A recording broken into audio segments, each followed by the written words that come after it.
Impact Dialogues, a podcast by the ERC-funded research project Populism and Conspiracy Theory. Welcome to Impact Dialogues, a podcast series produced by the ERC project Populism and Conspiracy Theory. My name is Michael Butter. I'm a professor of American Studies at the University of Tübingen in Germany, and I am the principal investigator of this project. As part of our public outreach, we have produced a series of podcasts organized into different seasons, one could say, one focusing on Brazil and the rise of right-wing populism, for example, another one in German focusing on research done in the German language in order to popularize that. This series focuses on our own research, and I will be talking to the researchers who were and in some parts still are part of the PACT project, which started in 2020 and will be running until September 2025. I am delighted that my first conversation partner in this new series is Dr. Giacomo Loperfido, an anthropologist who did a 2-year postdoc with the PACT project. Hi, Giacomo. Great to have you here. Great to be here. Thank you so much. So let's start with the basics. As part of the PACT team, what was your research about? Well, I guess the short answer would be the rise and fall of populism and conspiracy theories in the Italian five-star movement. If you want a larger context of how we got to this decision, I think Italy presented a very interesting and dynamic situation when it comes to populism and conspiracy theory, because we had several forces that could kind of fit the target of the project we had. As we know, Italy has always been a forerunner, especially of populism, since fascism, and then Berlusconi, and then the Lega in the 90s, when the literature was not that much developed around this topic yet. And even in the present, besides the five-star movement, which had developed in the late 2000s a reputation for both populism and conspiracy theory, we had the impressive rise when we started of Meloni's party, Fratelli d'Italia, and still the populistic Lega Nord. Both of these forces had also been voicing and practicing conspiracy theories in recent or less recent history. When I did arrive on the field, though, all these radical and charismatic voices seemed to be kind of silenced in many ways, because on the one hand, you had the Lega Nord and the Meloni party, who had won the election and rise to government, and thus trying to hold a much less radical attitude towards politics, and so silencing most of their more radical attitudes, so to speak.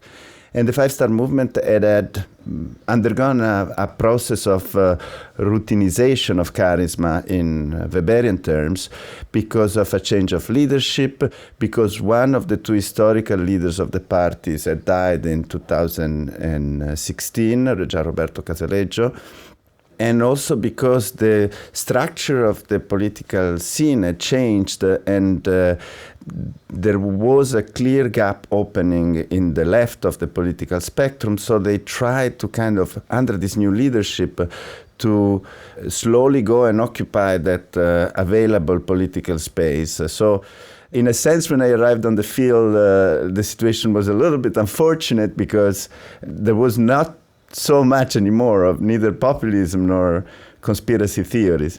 Okay, this is a wonderful teaser, I would say, already, in that you've already touched on so many things that we will be delving into in more detail in the next half hour or so. You've now said twice when I arrived in the field, so maybe this would be the moment therefore to explain what is the field, why did you go there, and how did you conduct this research on the role of populism and conspiracy theory within the five-star movement, even though it was waning at that time? Yes, let me advertise a little bit for my discipline. I'm an anthropology, and the main method of anthropology is ethnography, by which we intend long periods of data collection where the anthropologist goes into the field, the social situation that he wants to study, and spends months, often years, with the people about which he wants to learn something, so to speak. The main tool of ethnography is something that we call participant observation. So the way anthropology collects its data is basically mingling in with the people he wants to learn something about and trying to disappear as an outsider, no? and slowly become an insider of that social situation. And in the long run, he can absorb, information about that given social situation functions also through time and how it dynamically evolves. So that's what happened with me. We finally decided to focus on the five-star movement, and I went to Milan, which was the chosen city, and I managed to get access to not only grassroots activists of the party, but also the regional council members. I was lucky enough to be also given an office in the regional government building on the floor where the five-star movement was operating. It's a big, very recognizable skyscrapers in Milan. And so I was spending there most of my days interacting with both file and rank militants of the movement, and also more established figures, and also grassroots militants in the streets. Obviously, this was not only in the regional government building, with participating in rallies, political events, and also very banal everyday life. But it was interesting precisely to be part of these minor moments, because that's where gossiping happens, and also talking about conspiracy theory, this is the kind of informal situations where these are voiced and talked about. Okay, so this is really fascinating, and maybe before we start talking about what you found out in your research, maybe we can stay with the methodology for just one moment. How does one do that? Because for me, as someone who studies text, this is quite inconceivable that you just go there and you just said, I gained access. How does one do that? Does one bribe people? Do you sneak your way in? How do anthropologists go about when they try to gain access to a group or a certain field? I guess sneaking your way in is a quite accurate description of how one does it. There's no pre-written way to access the field, and especially on delicate topics that are, generally stigmatized by larger publics. This was a challenge for me to, enter in contact with people without letting them think that I was coming in to judge. So it's always a delicate and often very long process of gaining the confidence of the people you want to understand something about. I must say, in several occasions, I noticed that alcohol plays a good role. For me, the turning point was when I was invited, just to give a little story, a little flash of how it happened. I was invited at an electoral event where the former prime minister, which was expressed in the previous legislature by the five-star movement, was coming to Milan to advertise for the party. And occasion was held into a big bar in Milan, and all the main people were there. So I knew a lawyer that was working with the five-star movement, and she invited me to come with her, saying that this would be the good occasion for me to, introduce you to everybody. And I have to admit, the first 2 hours were really frustrating because, she was introducing me to everybody and nobody seemed to, at the beginning, everybody is a little suspicious about this person who wants to come and is nosing around. But then we all went to a second event, and after the second event, also with the former prime minister, there was the moment of relax where people went to drink a few glasses and, release the tensions from all the performativity that they had. And there I started to connect it with people making jokes and stuff. And then 2 days later, my lawyer friend calls me saying it was a breakthrough and one of the councils really liked me. And he offered, if I wanted to stay with them, he offered even an office at the regional government meeting. And that's how it started. Mm-hmm.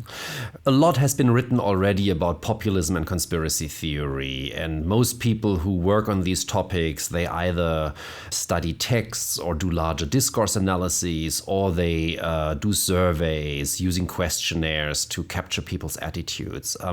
What would you say is the advantage of the ethnographic method? What can we learn about not only populism and conspiracy theory, but all other kinds of issues by applying this methodology as opposed to other methodologies? Yeah.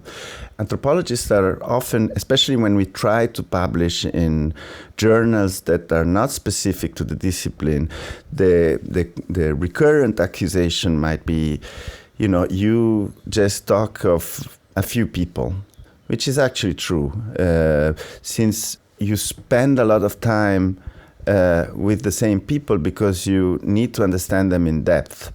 But this is also our strength, I think, because the anthropologists, as I was saying, usually spend up to 2 years with the research participants. So this allows you to know the people in depth, capture and understand long streams of behavior that, dynamically transform over time as well. And also, my personal belief is that the anthropologists should not stop there, but also reconnect the streams of behavior that he records on the field with larger historical dynamics and fields of forces of historical transformation. And I think this complexity of social life that a method like ethnography allows you to observe really is the strength of ethnography. Now, before we can finally talk about what you found out, maybe we need a little bit more context on the 5-star movement. Because obviously we selected it because it had been a movement very much associated with conspiracy theory and populism. So maybe you can tell us a little bit about where this movement came from, who the major figures were. You already mentioned one who is dead by now, but of course he wasn't the only one there. And the success of this movement, I think, was very surprising to many people, both within Italy but also outside Italy. Absolutely.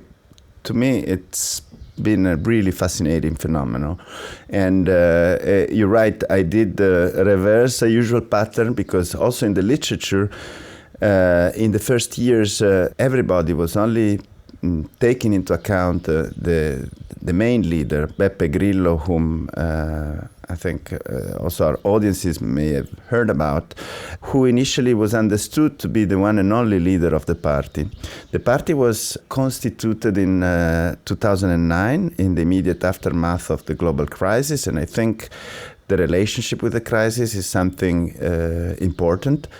But there was, I think, a previous already undertaken work done by Beppe Grillo, but also silently by the other leader I named, Gianroberto Casaleggio, whom allegedly met for the first time after one of the shows of Beppe Grillo. Beppe Grillo, before he became a politician and a political leader, was a very well-known stand-up comedian whom, and this I think is also interesting with regard to both populism and conspiracy theory, had been banned by Italian televisions because he had made, I believe in the late 80s, but I'm not too sure about that, a joke about the then socialist leader Bettino Craxi, about a very common knowledge that the Socialist Party was very corrupted in Italy.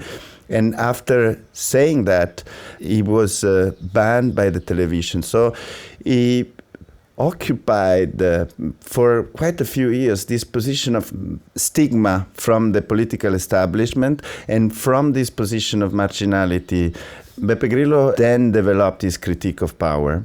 So to go back to the story, allegedly it is Gianroberto Casaleggio that after one of these very critical shows by Beppe Grillo, where he was agitating the publics against the established political elite, went to see him and started talking about the almost prophetic, chiliastic power of the internet. Casaleggio was an IT entrepreneur and who had already helped another outsiding political party, Italia dei Valori, to improve their political communication.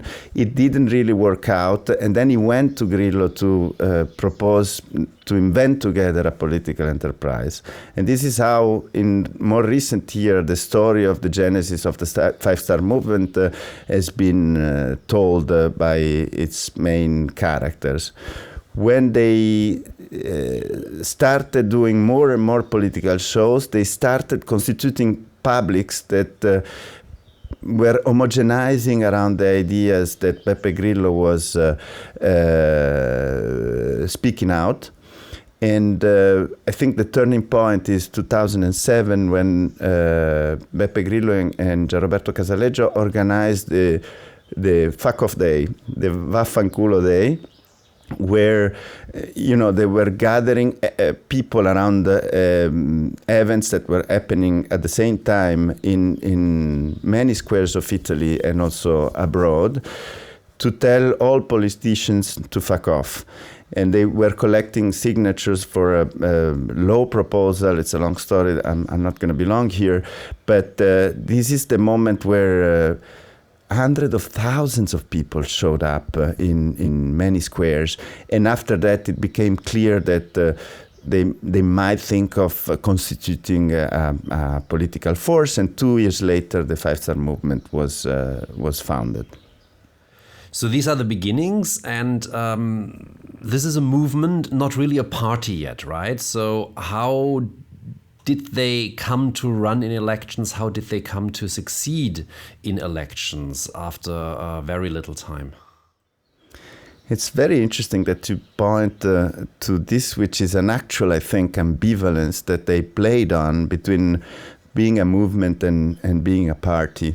The Italian legislation is not very clear about what is a party. It can be very informal.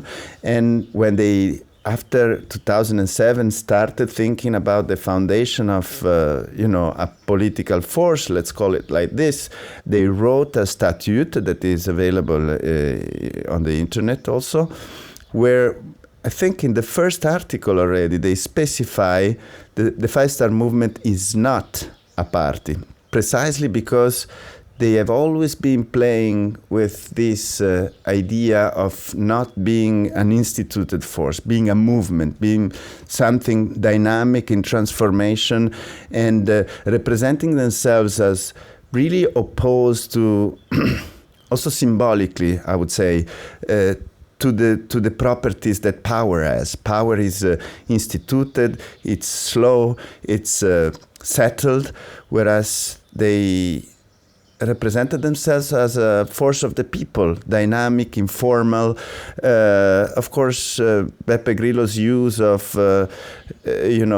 vernacular language, dialect, vulgarity was a strong characteristic of the way they functioned. So the Italian law allowed them to become a party without namely being a party, and that's how they did it. Was that the reason they were so successful at the polls so quickly, or were there other factors at work? I mean, in a way, I guess you could say this is, this kind of ambiguity points to a larger communicative strategy that the Five-Star Movement was using, which is defining themselves as radically different from any other established political phenomenon. And since people were so fed up with established politicians, this worked very well from early on. And they were really impressively successful since the beginning. They founded the party in 2009. They started, I think, in 2011 to earn a lot of votes in local elections. And then in 2013, they were already, so the first general elections that they had as a party, they were already the first party, the most voted party in Italy. They then didn't form a government because they were not willing, precisely because of that strategy of, representing themselves as almost ontologically different from all other parties. They were not willing. There was internal debate, of course, and a lot of polemics, internal and external, but they were not willing to ally with any other party in order to form a government, so to speak, not to lose their purity. And this is something I believe, I cannot prove it, but I think many signs point to Gianroberto Casaleggio as the iron wheel behind this radical refusal of, because many militants were asking, they said, we won that many votes, this is a big chance to change the country. But there was a strong opposition, top down, I would say, within the party to, go to government with any other party. And then their success continued to improve because the next general election, they won this time overwhelmingly. They earned 33% of the votes, which was almost unheard of in Italy. And one should note also that Casaleggio died in 2016, so that strong will wasn't there anymore, maybe, and they had to form a cabinet. 33 was still not enough to form a cabinet, so they finally found a way to compromise with the populistic Lega Nord to form a cabinet in 2018. Okay, so the populist five-star movement enters a coalition with the populist Lega Nord. We've used the terms populism and conspiracy theory throughout without defining them. I don't think we really need to define them that closely, but we could do this maybe indirectly by you telling us a little bit about in what ways the five-star movement is a populist movement and in what ways it drew on conspiracy theories. Well, as I was saying at the beginning, the movement it immediately became a topic for the literature on populism, because to a certain extent, one could say they were really textbook. Now, you're the expert about the conspiracy theory, but I can tell you a bit more about how conspiracists they were back in the days, and they clearly were populistic in very, I should say, stereotypical ways, because they had this very strong, very visible, very vocal leader in Beppe Grillo, who was an outsider in many senses to the political establishment. As an actor, he was an outsider. As a public figure, it was an outsider because, as I was saying before, he had been basically expelled from public television. And then you have the neither left nor right, very vocal, very strongly asserted political stance. So they, early on, I mean, there is literature saying, and I think I should agree, the general sense initially was to associate them with the left and possibly, I should think that Beppe Grillo initially would identify a little bit more with the left than with the right, but as time went on, and no doubts from 2013 on, they really clearly assumed a neither left nor right stance, which was, after all, the attitude that they had during the Vaffanculo Day. They were calling names to politicians from the left and the right. So I would say this is really ingrained in the structure, the ideological structure of the party since its beginning. And then the last aspect, the strong identification of the people as opposed to a malignant elite. And this was also really textbook. It seemed like they were constructed by a writer who wanted to write about populism. It was really stereotypical in this sense. The other aspect was conspiracy theories, which, were not that much talked about back then, but they were the people, as they said in Italy, of gomblotto, which I think this was a label, derogatory label that was attached to them in the early stage of their existence. And complotto in Italian means conspiracy. And they were called gomblotto because people were accusing them to be screaming for conspiracies, denouncing conspiracies of power against the people, but they were from the people, they were uneducated, they were vernacular in the attitude, so they weren't even able to spell out the word conspiracy properly. So I love this label because, for our research, it really melts together the two topics of our research and shows how they were impressively within our research target, at least early on. Beppe Grillo was way before COVID and also before it founded the party, denouncing vaccines as something suspicious. The party was known for their critique of chemtrails, spraying us from above whatever substance that was making the interest of power against the people. So I think, even though when I arrived on the field, they were not that much anymore, it was a no-brainer to choose the Five-Star Movement because they so much represented all that we were looking into with our research. Now, the Five-Star Movement is really interesting in the context of the larger project because most of the movements and parties that we have been studying have become more populist and more conspiracist over time, and even getting into power didn't stop them from developing in that fashion. Whereas the Five-Star Movement in the past years has really undergone the very opposite development. And the question would be, and here we're getting finally to the core of your research, why? It's true. Italy in general, and I think Five-Star Movement in particular, is always interesting and somehow original. It is totally true that they were almost proverbially, or as I've been saying, stereotypically populistic and conspiracist early on. And one could credit that to my bad luck. When I arrived on the field, they clearly were going in an almost opposite direction. The explanation to this is not, I think, an easy one.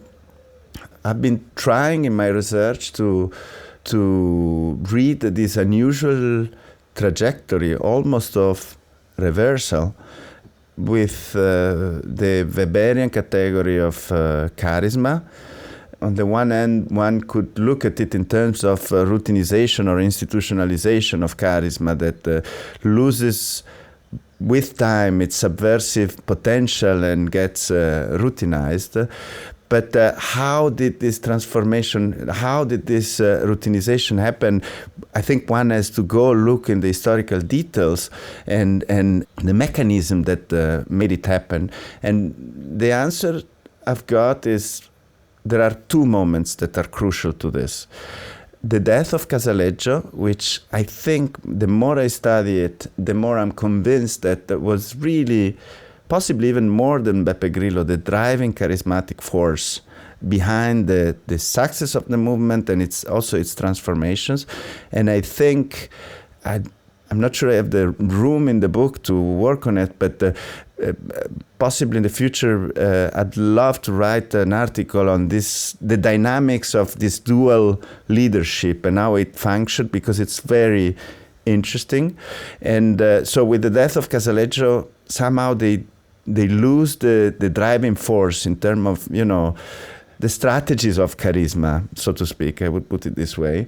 The second moment is after 2018, which, if you were there and looked at the history, was potentially the moment of charismatic explosion and blossoming of, both populism and conspiracy theory, because they had overwhelmingly won general elections. They finally end up in power with another textbook populistic political party, and their hands are free. They can finally do whatever they want. Two events in that. The first one is that Beppe Grillo had always claimed, and he stuck to his word, that he would never become an established politician. He was a guide, but not a leader, in his words. He had been talking of Five-Star Movement as a leaderless movement, which was clearly a lie. I mean, he clearly was a leader, but he never wanted to assume any political institutional charge. So they had to look for a prime minister. And they came about with this unknown lawyer, Giuseppe Conte, whom had the symbolic advantage of coming from civil society and be potentially categorized as an everyman. And he becomes, prime minister out of the blue. That was quite impressive. Slowly, though, he starts to really become the leader of this party. The second moment is when the pandemic explodes, because the party is in a position of extreme danger, not only for them, but for the whole country. Huge political responsibility. We should not forget that their political power is encapsulated within the institutional structure of the European Union, which was fundamental also in terms of founding of whatever the government was or was not to do. So on the one hand, the leader is not Beppe Grillo, who had always been screaming against vaccines and the plots of power. This average man, a lawyer, in relationship with EU institutions during the explosion of COVID, becomes a figure of reference for all of Italy.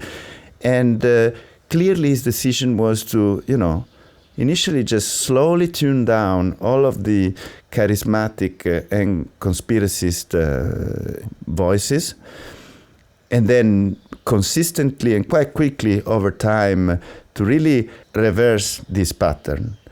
He could not afford to have voices internal to the party screaming against the vaccination campaign, which was a crucial turning point for not just for the government, for Italy itself, for the world. And so what was interesting for me during my research has been also when I arrived on the field in Milan to see how the last remaining voices who were, referring explicitly to the charismatic prehistory of the party, so to speak, were being actively silenced, and the borders of respectability of the party were being policed by institutional figures within the party in Milan, and that was very interesting for me to attend and to testify. Mm-hmm. Yeah, you already kind of anticipated my next question, because now I really want to get to the heart of your research, to the heart of your experiences there. So what was the situation on the ground when you spent time with the Five-Star Movement? Had all the conspiracy theorists disappeared, or were people only articulating these conspiracist populist ideas when they were gossiping over drinks? Were they complaining about the direction the party had been taking? Were they worried that you would still think they were spreading conspiracy theories? So what was going on there? How did you experience that? Inside the party, at a formal level, conspiracy theories had completely disappeared. And then you have two other spaces where I could indeed record conspiracy theories. One was the lower and most informal voices within the party. This was, we have to keep in mind, still a large minority of the party. So when I arrived there, I think most of the work of quote-unquote cleaning up the party from its more radical, subversive, populistic and charismatic voices had been done. But then since my research interest was that one, I went looking for those who were still remaining, and I did find a few figures. There were actually one woman, because the other one was a guy who had been expelled from the party precisely because of allegedly because of being a Novax, but there was internal to the party all this critique about him being a bit crazy and conspiracist and all of that. And the other person who was on the brink of expulsion but still inside was a grassroots militant that was also, very, I would say, populistic in her way of acting politically. I followed her during the electoral campaign because she was hoping to be elected in the regional council. And she was both very charismatic, pretty much conspiracist, not at a very formal level, but then in informal conversations you could have with her, she would be quite explicit about that, like they're planning a new pandemic that is coming very soon.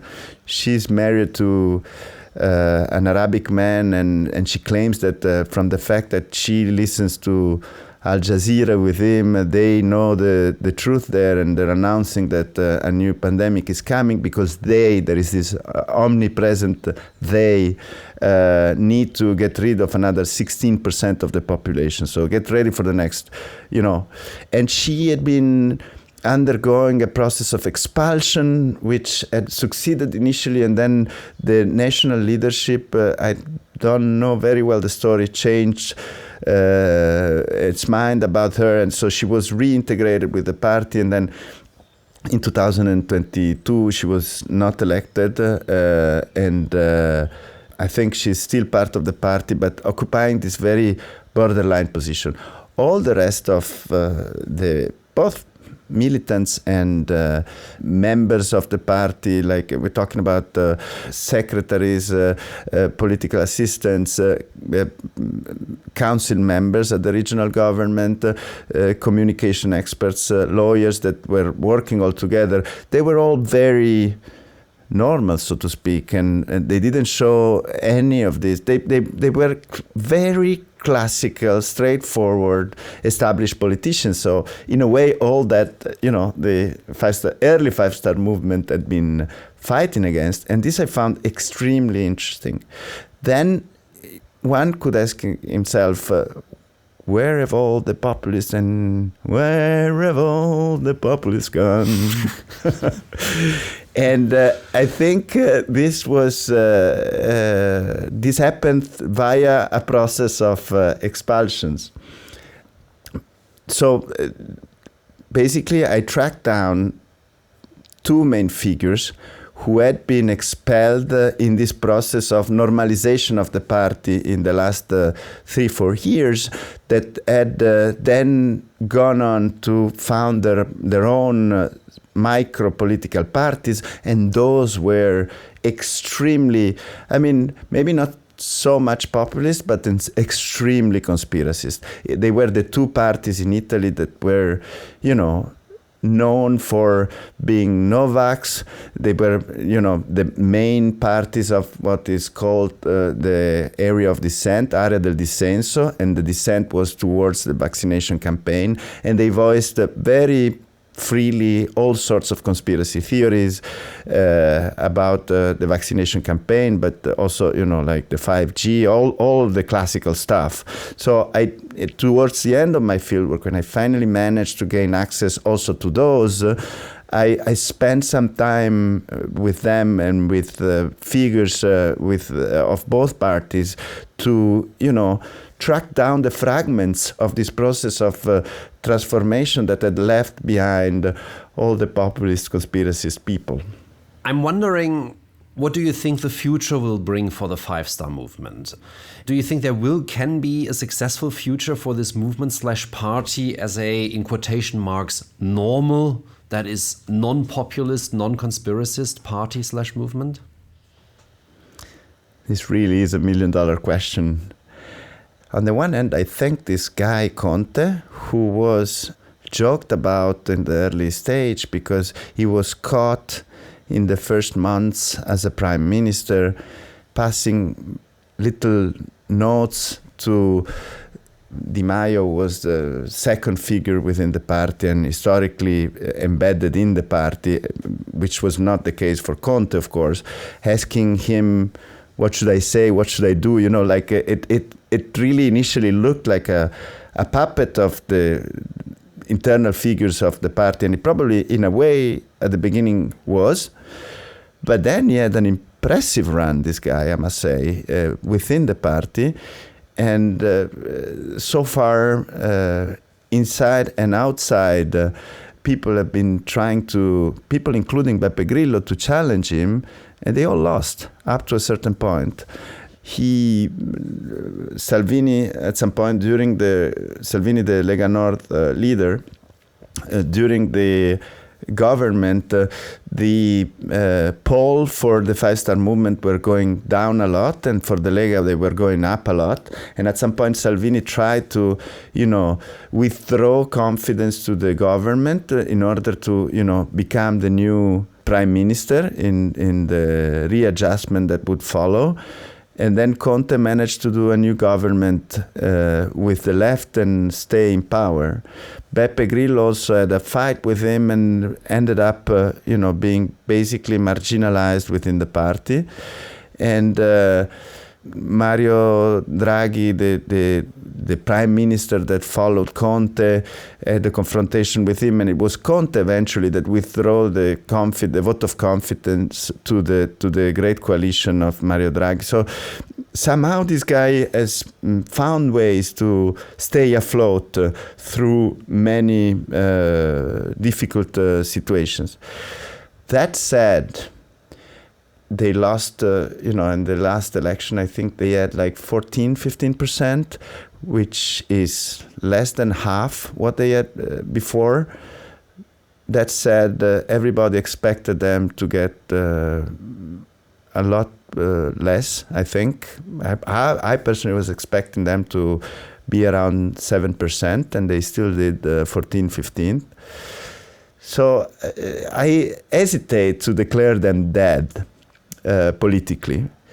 On the other hand, there is a clear trend, as I was saying before, that, with the loss of this subversive potential that they seem to be an expression of, at least symbolically, and the charismatic energy that they showed in the early stages of existence of the party up to 2016, 2018, there is a clear trend of decline. And I'm not sure they have found a stable niche within the political party system in Italy. I think they will remain for a while, but not. I'm not sure I don't think they will ever add the success they once had, especially in 2018. Okay, thank you so much. We all know that predictions are difficult, as Oscar Wilde said, especially when they concern the future. So we will see how this is going to play out. I'm very grateful to you that you already teasered the book that you're writing, and that will most probably be out with Routledge at some point in 2025, where you engage, of course, with all of these things that we talked about in far more detail and on a far more nuanced theoretical level. Thanks for joining me here, even though your time in the project officially ended a couple of months ago. We're very much looking forward to your book, and I'm sure there will be opportunities to discuss these things further. Thank you, Giacomo Loperfido. Thank you so much. I really enjoyed this. Impact Dialogues. This podcast is part of the project Populism and Conspiracy Theory, funded by the European Research Council. Host, Professor Michael Butter. Production, Julius Haferkorn with C4 Studio.